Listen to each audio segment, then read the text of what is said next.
One of the country's precious premier horse racing and fashion events, the Vodacom Durban July, will once again be a major draw card for tourists. The 116th event takes place this Saturday at the Greatville Racecourse in Durban.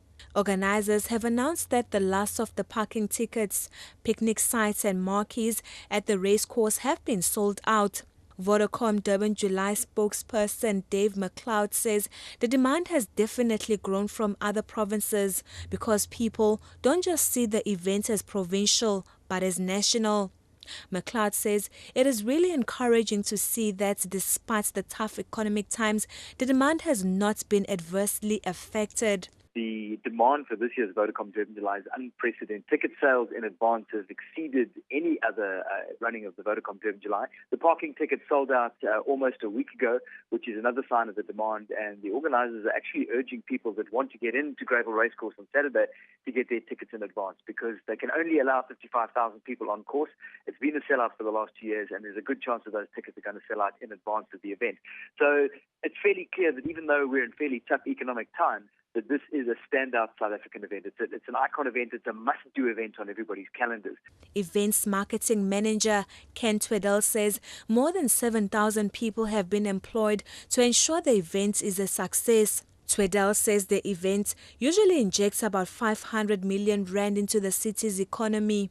The total staff complement on the day, that doesn't only include our staff, is close on 7,500 people. That is people who are working in the totes, people who are working in our facilities, in the marquees, and that is here at Greatville on the day. Clearly there's many, many more people who have worked in the build-up to this race day as well. So, it's a massive figure, and all those people are getting money in their pockets, which is going to be spent, majority of them, in Durban. So Durban benefits immensely from this event.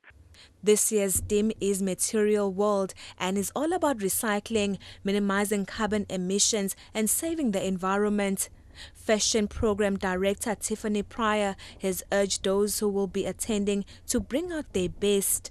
It's about our environment. It's about thinking about what we are doing to the world. And how do we apply it to fashion? It's a fabulous opportunity to wear a hat and to look spectacularly well-groomed. I think some of the biggest mistakes people make for a race day is thinking that it's a cocktail party or perhaps that it's an evening occasion. And we very often see long evening dresses that are more appropriate for the opera as opposed to a day at the races. I always say to women, be stylish and elegant, make sure your clothes fit you well, and that whilst you want to look fabulous, you need to be comfortable. Meanwhile, head of eThekwini Tourism Philip Sithole says the events such as Durban July, Top Gear Festival and rugby tests are marketed well and the spin-offs for Durban are huge. As a city, we are very happy with the level of development that has taken place around the Durban July. There are so many other events that are linked to Durban July, the pre-parties and the after-parties, and the Durban July itself.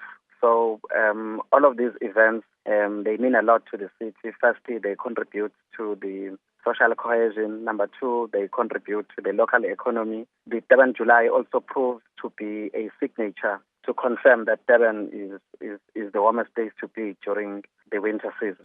Metro Police spokesperson Eugenie Msomi says police will be deployed to monitor traffic and has urged everyone to be vigilant on the road and not to drink and drive. For SABC News, I'm Nonjabulo Mtungwa in Durban.